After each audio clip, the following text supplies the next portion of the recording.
মস্কোয় আলোচনা নয় বরং পুতিনের প্রস্তাব জেলেনস্কি নাকচ করার পরই ইউক্রেনের সরকারি সচিবালয়ে হানা চালিয়েছে রাশিয়া এবং এর ফলে মৃতের সংখ্যাও উঠে আসছে। তবে সেক্ষেত্রে মস্কোয় বৈঠক করতে অরাজি হওয়াতে বিশেষ করে সমস্যায় জেলেনস্কি। সরকারি সচিবালয় সহ একাধিক জায়গায় নাকি ড্রোন হামলাও চালানো হয়েছে, মৃত একাধিক। জানবো বিস্তারিত, আমাদের সঙ্গে যুক্ত হয়েছে প্রতিনিধি সৌম্য মুখোপাধ্যায়। সৌম্য, কি জানতে পারছো? দেখো, এটা জানা যাচ্ছে যে রাশিয়ার প্রেসিডেন্ট পুতিন ইউক্রেনের প্রেসিডেন্ট জেলেনস্কিকে প্রস্তাব দিয়েছিলেন যে মস্কো এসে যুদ্ধবিরতির আলোচনা করতে, কিন্তু তার উত্তরে জেলেনস্কি জানান যে তিনি সন্ত্রাসবাদীদের রাজনীতিতে যাবেন না, পুতিনের যদি প্রয়োজন হয় তাহলে সে এসে কিবে বৈঠক করতে। আর এইটা শোনার পরে রাশিয়া তার আক্রমণের ঝাঁজ বাড়িয়ে দিয়েছে।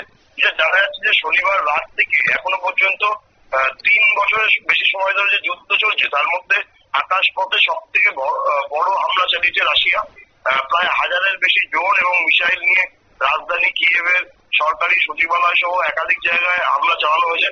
এর ফলে দাউ দাউ করে চলতে দেখা গেছে ইউক্রেনের সচিবালয়কে।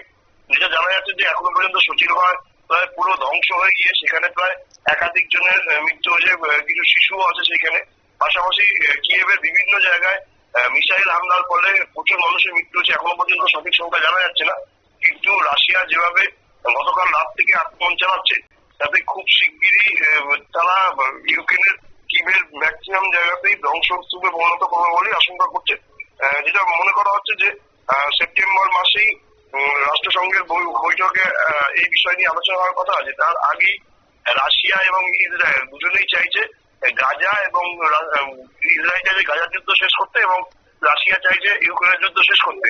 নিরাপত্তা পরিষদের বৈঠকের আগে এই শেষ করার জন্যই তাদের আক্রমণের ঝাঁজ বেড়েছে।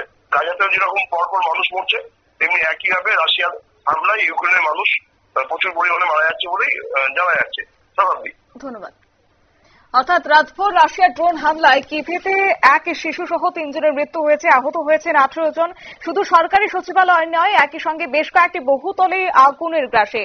এবং একই সঙ্গে কিয়েভের মেয়র ভিটালি ক্লিটসকো তিনি জানিয়েছেন শনিবার রাত থেকে নাগারে বৃষ্টির মতো ড্রোন হামলা চালিয়েছে রাশিয়ার রুশ বাহিনী। নিয়ে নিচ্ছে ছোট্ট একটি বিজ্ঞাপন বিরতির, সঙ্গে থাকুন।